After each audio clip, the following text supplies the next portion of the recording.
Voilà. L'Everest commence à vélo à l'hôpital Purpan de Toulouse. Faut que je vous amène dans une zone d'intensité. Donc pour ça, je vais durcir la résistance. Pour Donc, son ce qui est plus grand important, défi c'est de garder d'alpiniste, la même Michael Jeunet passe pour la première fois un test d'hypoxie. Voilà. Ça va? Position, tout est bon? Ok, on continue. En termes de manque d'oxygène, ça représente à peu près 2 fois moins d'oxygène qu'à Toulouse.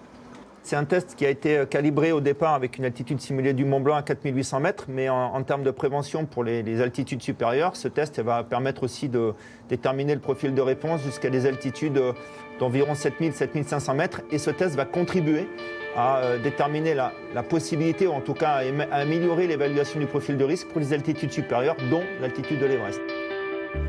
En guise d'apéritif himalayen, Michael Jeunet, 34 ans, a conquis en février dernier l'Aconcagua, 6962 mètres, le sommet de la cordillère des Andes. Test d'hypoxie réussi haut la main, le rêve de toit du monde se rapproche. Pour moi, c'est le fruit d'un rêve d'adolescent, même aussi longtemps que je me souvienne. Quand on fait un petit peu le tour du globe, la géographie, on s'arrête forcément sur le mont Everest. Donc pour moi, c'est l'occasion de continuer dans ma quête de voyage, dans ma quête d'aller expérimenter les différentes cultures. Je dirais même qu'au-delà de l'Everest, c'est toute une aventure avec les Népalais qui m'attend et j'ai vraiment envie de vivre pleinement cette expédition. Et le sommet sera pour moi la cerise sur le gâteau et c'est pour ça que j'ai vraiment envie d'aller me challenger aussi haut parce que je serais très fier si j'arrive à atteindre le sommet. Décollage le 8 avril prochain de Toulouse, direction Katmandou.